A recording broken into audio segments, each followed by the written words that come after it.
వాసన లేని పూలు. శ్యామల జయరామరెడ్డి. అనుభవం అనేది బట్టతలవాడికి లభించిన దువ్వెన వంటిదంటారు. ఆ దువ్వెన దొరికేపటికీ అతని తల బోడిదై ఉంటుంది. దానివలన అతనికేమీ ఉపయోగం ఉండదు. పోనీ ఎవరికైనా ఇద్దామంటే పరులుపయోగించిన పాత దువ్వెన క్రింద తీసి పారేస్తారు. అందువల్ల అన్నిటికన్నా స్వానుభవమే విశిష్టమైంది.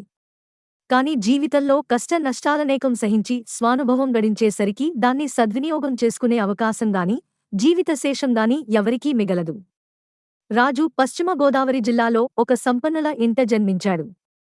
ఆ కుటుంబం గౌరవ ప్రతిష్టల్లోనేమి ధనధాన్యాల్లోనేమి ఆ చుట్టూ ప్రక్కలకంతా పేరు మోసింది.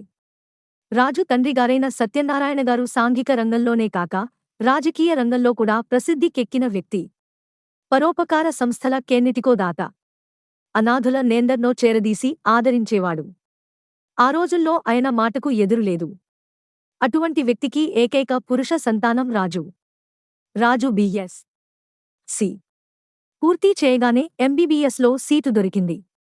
వెంటనే ఆర్ట్స్ కాలేజీ వదిలేసి విశాఖపట్నం మెడికల్ కాలేజీలో చేరాడు. చక్కగా చదువుకుంటూ మంచి మార్కులు తెచ్చుకుంటుండేవాడు. చేతి నిండా డబ్బు, కంటికింపైన రూపం. చెడిపోవటానికి బోలెడన్ని అవకాశాలు ఉండి కూడా చెడిపోని యువకుల్లో అతనొకడు. అతని విలాస జీవితమంతా ఖరీదైన మంచి బట్టలు, స్నేహితులతో వారానికి ఒకటో రెండో సినిమాలు చూడటానికి మాత్రమే పరిమితమై ఉండేది. అపారమైన ఆస్తిపాస్తులతో జీవిత భాగస్వామినిగా రావటానికి అక్క కూతురు పద్మ సిద్ధంగా ఉంది. నేడో రేపో డాక్టరు డిగ్రీ, తరిగిపోని భాగ్యం పున్నమి వెన్నెల లాంటిది అతని జీవితం. అటువంటి ప్రశాంత జీవితంలో పెను తుఫాను లాగా ప్రవేశించింది ఒక యువతి. ఆమె పేరు వనజ. పరిచయం కావటం కూడా తమాషాగానే జరిగింది.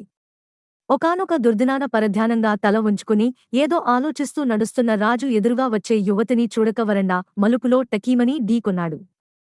ఆ యువతి అబ్బా అని నొసలు పట్టుకుని నమిలి మింగేద్దామన్నంత కోపంతో తల పైకెత్తింది. కాని అంతలోనే రాజును గుర్తించి లజ్జాపూరితయే ఓ మీరా అన్నది. ఒకానొకనాడు హఠాత్తుగా కలుసుకుని రైలు ప్రయాణికుల్లాగా మళ్లీ హఠాత్తుగానే విడిపోయారు. అప్పట్నుంచి ఆ అమ్మాయిని మళ్లీ ఒకసారి కలుసుకోవాలని ఉవ్విళ్లూరుతున్న రాజుకి ఈ వాడిలా అనుకోకుండా ఆ అమ్మాయి కనిపించేసరికి ఎంతో సంతోషమేసింది. పరిచయమున్న యువతి కాబట్టి సరిపోయింది. లేకపోతే ఆ హాస్పిటలు వరండాలో అటూ ఇటూ వచ్చిపోయే వందలమంది జనం ఎదుట ఎన్ని చివాట్లు తినవలసి వచ్చేదో ప్రమాదవశాత్తు జరిగిందని చెప్పినా ఎవరు నమ్ముతారు? నవ్వుతూ ఆ అమ్మాయితో ఆ మాటే అన్నాడు. మీరు కాబట్టి సరిపోయింది. మరొకరైతే నా చెంప గతిమయ్యేదో దానికేంలెండి.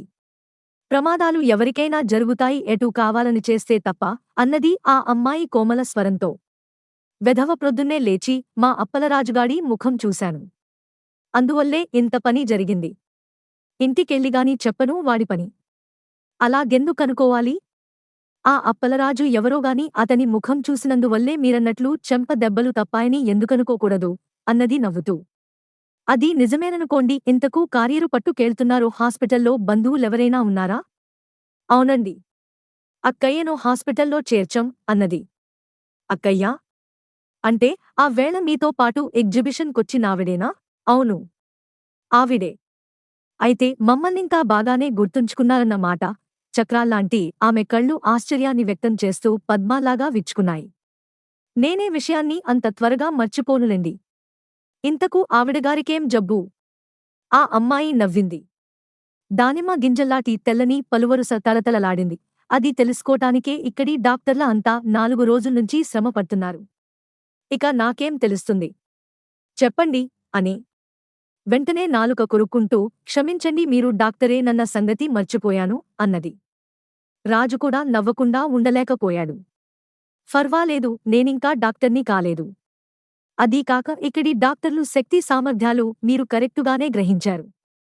మీరు అతిశయోక్తి ఏమీ చెప్పలేదు కనుక క్షమార్పణ చెప్పుకోనక్కర్లేడు. పదండి. నేను వచ్చి మీ అక్కగార్ని పలుకరించి వస్తాను. ఆ అమ్మాయి బయలుదేరింది. రాజు పక్కనే నడవటం మొదలుపెట్టాడు. గడచిన జూన్లో మెడికల్ కాలేజీ సైన్సు ఎగ్జిబిషన్ జరిగింది. బ్రహ్మాండమైన ఏర్పాట్లు చేశారు. ప్రతిదినమూ వేలకు వేలు జనం వచ్చి చూసిపోయారు. రాజు ఎగ్జిబిషన్ కమిటీకి సెక్రటరీ. అందువల్ల ఏర్పాట్లన్నీ అతనే చూసుకోవాల్సి వచ్చింది. ఆ సందర్భంలోనే ఒకరోజు ప్రిన్సిపాల్ గారి గది ముందు నిలబడి రాజు మరికొంతమంది వాలంటీర్లు ఆయనతో మాట్లాడుతున్నారు. ఆ సమయంలోనే ఈ అక్క చెల్లెళ్ళు ఇద్దరూ ఎటు వెళ్లవలసింది తెలియక కాబోలు అటువైపు వచ్చారు. వాళ్లను చూసి ప్రిన్సిపాల్ గారు ఏదో చెప్తున్న వాడల్లా హఠాత్తుగా అపివేశాడు. వెంటనే వాలంటీరు ఆ అక్క చెల్లెళ్లనుద్దేశించి ఏమండి, ఎగ్జిబిషను ఇటు కాదు, మీరు కుడివేపుకు వెళ్ళాలి అన్నాడు. ఆ అమ్మాయి విసుగుతో అబ్బాయి ఏమిటండి ఇది, అటు వెళ్తే ఇటన్నారు, ఇటు వస్తే అటు వెళ్లమంటున్నారు, ఇదేదో పద్మవ్యూహంలా ఉంది బాబూ అన్నది. అసంఖ్యాకమైన మెడికల్ కాలేజీ వరండాల్లో దోవ తప్పటం ఏమంత విచిత్రమైన సంగతేమీ కాదు, కాని అది గ్రహించని వాలంటీరు పద్మ వ్యూహమేమీ కాదు. ప్రేక్షకులు ఎటు వెళ్లవలసింది బాణాలతో సహా గుర్తులు వేశాం. వాటిని సరిగ్గా చూడకుండా ఎటుపడితే అటు వెళ్లటం మీదే తప్పు. అదిగో చూడండి అంటూ బాణం వేపు చెయ్యి చూపించి వెంటనే సిగ్గుపడుతూ ఐయామ్ సారీ అన్నాడు. ప్రేక్షకులకు దోవ తెలియటానికి బాణం ఆకారంలో కత్తిరించి వెదురు బొంగుకు కట్టిన రేకు ముక్క గాలికి కాబోలు ఇటు తిరిగి వాళ్లు నిలబడి ఉన్న వేపే చూపిస్తోంది. ఆ అక్క చెల్లెళ్ళు ఇద్దరూ వస్తున్న నవ్వును పెదాలతో అణచి వేసుకున్నారు. వాళ్లను దబాయించపోయిన వాలంటీరు గంభీరంగా ఉండాలని కాసేపు వ్యర్థ ప్రయత్నం చేసి అక్కడున్న వాళ్లందరితో పాటు ప్రిన్సిపాల్ గారు కూడా నవ్వటంతో అతను నవ్వేశాడు. That shows the bad shape of our arrangements. Why don't you take them round? Please do అన్నాడు ప్రిన్సిపాల్. రాజు నేను చూపిస్తాను రండి అంటూ వాళ్ళిద్దర్నీ వెంటబెట్టుకుని బయలుదేరాడు. ఆ అక్క చెల్లెళ్లతో పరిచయం ఆ విధంగా మొదలైంది. 2-3 గంటల సేపు అన్నీ వర్ణించి చెప్తూ వాళ్లకు ఆ ఎగ్జిబిషన్ అంతా తిప్పి చూపించాడు. ప్రిన్సిపాల్ గారి విమర్శకు కారణభూతులైన ఆ యువతులపై రాజుకు లోలోపల కోపంగా ఉన్నా ఆ అక్క చెల్లెళ్ళు ఇద్దరూ తమాషాగా కలుపుగోలుతనంగా కబుర్లు చెప్తూ ఆ కోపాన్ని కాస్తా ఇట్టి కరిగించి వేశారు. పెద్దావిడ ఏదో స్కూల్లో టీచరు, చిన్నావిడ పీయూసీ పాసై బీఎస్సీలో చేరానని చెప్పింది. పంతులమ్మ కొంచెం మితభాషిని, చిన్నావిడ మాత్రం చాలా కలుపుగోలు మనిషి. కృత్రిమ సంకోచాలనే నేమీ లేకుండా ఆనతి కాలంలోనే దీర్ఘకాల పరిచేస్తూ లా ఎంతో ఆత్మీయులైపోయారు. రాజు వారిని కాంటీనుకు తీసుకెళ్లి డ్రింక్స్ ఇప్పించాడు. ఇవ్వాళ నేను చాలా తొందరపడ్డాను, నన్ను క్షమించాలి అన్నది చిన్నావిడ ద్రాక్ష సిప్ చేస్తూ. ఎందుకండి క్షమాపణ? నావల్లనే కదా ప్రిన్సిపాల్ మీకీ శిక్ష విధించింది. ఇందులో శిక్షేమున్నది చెప్పండి అన్నాడు రాజు ప్రశాంత స్వరంతో. ఇదే మమ్మల్నిద్దర్నీ ఎగ్జిబిషనంతా తిప్పి చూపించే శిక్ష అన్నది నవ్వుతూ. ఇదొక శిక్ష? కానే కాదు, దీన్ని గొప్ప ప్రివిలేజ్గా భావిస్తున్నాను. ఏమండీ, మీకు మనుషుల్ని బాగా ఐస్ చేయటం కూడా చేతనోనే అన్నది చిన్నావిడ. ఛీ, ఊరుకోవే పెద్దావిడ మందలించింది. వాళ్లు వెళ్లేప్పుడు రాజుకు చాలా చాలా థాంక్స్ చెప్పారు. మొదట విధిలేక వాళ్లను వెంటేసుకుని బయలుదేరిన రాజు చివరకు చాలా ప్రసన్న చిత్తంతో వారిని సాగనంపాడు అంతే. ఆ తర్వాత వాళ్లెప్పుడూ రాజుకు తటస్థపడలేదు. అయినా అతి సహజమైన వారి వరస ప్రవర్తన, మృదు మధుర వాక్కులు రాజు మర్చిపోలేకపోయాడు. ఎప్పుడో ఎక్కడో కనిపించకపోరన్న నమ్మకంతో షాపుల్లోనూ సినిమా హాల్స్లోనూ స్త్రీలున్న వేపు నిశితంగా చూస్తుండేవాడు. మనసులో ఎంత ఉత్కంఠ ఉన్నా సువిశాలమైన ఆ మహాపట్టణంలో వాళ్లెవరో ఎక్కడో ఎవరికి తెలుస్తుంది? కనీసం పేర్లు కూడా అడిగి తెలుసుకోలేదు. మన దేశంలో ఒకర్నొకరు విధగా పరిచయం చేసుకునే ఆచారం ఇంకా బాగా వెళ్ళు తోక్కుకోలేదయ్యే. ఈనాడు చిన్నావిడ అనుకోకుండా కనిపించేసరికి అతని హృదయం ఏదో అవ్యక్త ఆనందంతో నిండిపోయింది. ఈసారి పేరు, అడ్రసు అన్ని వివరాలు తెలుసుకోకుండా వదలకూడదని నిశ్చయించుకొన్నాడు. ఆ అమ్మాయంటే అతనికి తెలియకుండానే అతనిలో ఒక రకమైన ఆకర్షణ ఏర్పడింది.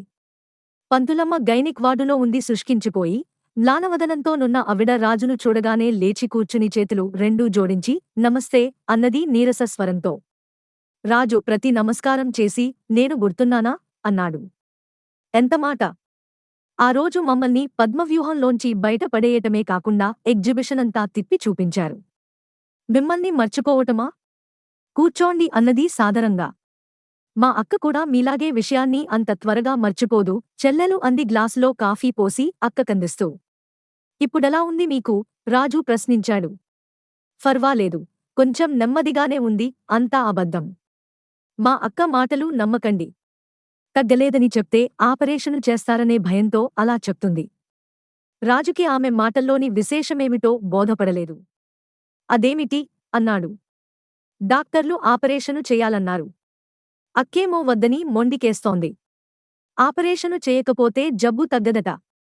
మీరు డాక్టరేగా, మీరైనా చెప్పి చూడండి అన్నది చెల్లెలు తెచ్చిపెట్టుకున్న కోపంతో అక్క వేపు చూస్తూ. రాజు మంచానికి తగిలించి ఉన్న కేస్ షీట్ తీసి చదివాడు. లేడీ డాక్టరు డిఎన్ సి ఇండికేట్ చేసింది. రోగి ఆపరేషన్కు నిరాకరించినట్లు కూడా రాసి ఉంది. ఆపరేషను వద్దని ఎందుకన్నారు? ఆమె జవాబు చెప్పకుండా మౌనం వహించింది. ఇది చాలా చిన్న ఆపరేషను. అసలు ఆపరేషను కాదన్నా అతిశయోక్తి కాదు. ఇందులో మీరు భయపడాల్సిన అవసరమేముంది చెప్పండి అన్నాడు. పంతులమ్మ పొంగివస్తున్న కన్నీటిని అప్పుకోటానికి వ్యర్థ ప్రయత్నం చేస్తూ, మేము దిక్కులేని పక్షులం. నాకేమన్నా జరిగితే నా తమ్ముణ్ణి, చెల్లెల్ని ఎవరు చూస్తారు? నిరాధారులైన వారి గతేం కాను అన్నది చాలా ఆవేశంతో. చదువుకున్నారు. మీరే ఇలా మాట్లాడితే ఎలా? ఇది చాలా నిరపాయకరమైన ఆపరేషను. ఈ ఆపరేషను వల్ల ఇంతవరకు ఎవరికీ ఒక్క ప్రమాదం కూడా జరగలేదు. నా మాట నమ్మండి. కావాలంటే నేను దగ్గరుండి చేయిస్తాను. సరా? 10 నిమిషాల పాటు చెప్పగా ఎలాగో ధైర్యం చేసుకుని, సరే అన్నది పంతులమ్మ అని వెంటనే ముఖానికి పైట కొంగు అడ్డు పెట్టుకుని వెక్కి వెక్కి ఏడవసాగింది. ఆమెకు సర్ది చెప్పి ఒప్పించేసరికి రాజు తల ప్రాణం తోకకొచ్చింది. పంతులమ్మ చివరకు సరే కానివ్వండి. అన్నిటికీ ఆ యేసు ప్రభువే ఉన్నాడు అన్నది. చిన్నావిడ పెద్ద భారమేదో తోలిగిపోయినట్లు నిట్టూర్చి రాజు వేపు కృతజ్ఞతాపూర్వకంగా చూసింది. రాజు కూడా గొప్ప ఘనకార్యాన్నేదో సాధించినట్లు తృప్తిపడ్డాడు. హాస్పిటల్లో సన్నె చీకట్లు అలుముకున్నాయి. లైట్లు వెలిగించారు. నర్సులు డ్యూటీలు మారుతున్నారు. హౌస్ సర్జన్లు సిరంజీలు చేతబట్టుకుని వార్డులో హడావిడి చేయడం మొదలెట్టారు. రాజు ఆ వార్డులో పనిచేస్తున్న 2-3 హౌస్ సర్జన్లతో వీరు నాకు తెలిసినవారు, కాస్త ఇంటరెస్ట్ తీసుకుని చూడండి అని చెప్పాడు. వాడు రోగి వైపు, పక్కనున్న చిన్నావిడ వేపు చూసి సాభిప్రాయంగా నవ్వుతూ అలాగే అన్నారు. సరే నేనిక వెళ్తాను. రేపు లేడీ డాక్టర్తో చెప్పి ఆపరేషన్ కు ఏర్పాటు చేస్తాను. ఆవిడ మా బంధువే. ఈ లోపల మీరు కంగారు పడిందన్నీ కంగారు పెట్టకండి. పంతులమ్మ సిగ్గుపడుతూ లేదులేండి అన్నది. ఖాళీ టిఫిన్ కారియర్ తీసుకుని చిన్నావిడ కూడా బయలుదేరింది. ఇద్దరూ మౌనంగా నడవసాగారు. సుదీర్ఘమైన ఆ హాస్పిటల్ వరండాల్లో వెలుగు చీకట్లను దాటుకుంటూ బయటపడేసరికి డిసెంబరు నెల చలి వణుకు పుట్టించసాగింది. బజారంతా జనాకీర్ణమై కోలాహలంగా ఉంది. రిక్షాలు, కార్లు, మనుషులు ఎడతెరిపి లేకుండా అటూ ఇటూ పోతున్నారు. రాజు ఇన్నాళ్లు ఎవరినైతే కలుసుకోటానికి ఉవ్విళ్ళూరాడో ఆ అమ్మాయితో ఏమీ మాట్లాడాలో అని ఆలోచిస్తున్నాడు. చివరకు ఆ యువతే నిశ్శబ్దాన్ని భంగపరుస్తూ మీ మేలేన్నటికీ మర్చిపోలేను. చాలా థాంక్స్ అన్నది. రాజు కొంచెం లజ్జితుడై నన్నంతగా పొగడనక్కర్లేదు. ఇందులో నేను చేసిన ఘనకార్యమేమున్నదని అన్నాడు. అలా అనకండి. ఈరోజు మీరు ఆపద్బాంధవుడిలా వచ్చి నచ్చజెప్పకపోతే అక్కయ్య ఈ ఆపరేషన్కు ఒప్పుకునేది కాదు. మీకు తెలియదుగాని అక్కయ్య క్షేమంగా బయటపడాలని మేమంతగా కోరుకుంటున్నామో ఆ భగవంతునికే తెలియాలి. ఆ రోజు మాటిమాటికి పొగడ్తలు వినవలసి రావటం రాజుకు కొంచెం ఇబ్బందిగానే ఉంది. అందులోనూ ఆడవాళ్ల నోటంట. ఇద్దరూ కబుర్లలోకి దిగారు. మామూలు విషయాలు, కాలేజీలు చదువులు. మెయిన్ గేటు వద్ద నిలబడి అలా చాలాసేపు మాట్లాడుకుంటూ ఉండిపోయారు. తెలిసిన డాక్టర్లు, నర్సులు చాలామంది. కొందరు వాళ్ళిద్దర్నీ చూసి కూడా చూడనట్లు వెళ్ళిపోయారు. కొందరు మర్యాద కోసం హల్లో అనేసి వెళ్ళిపోతున్నారు.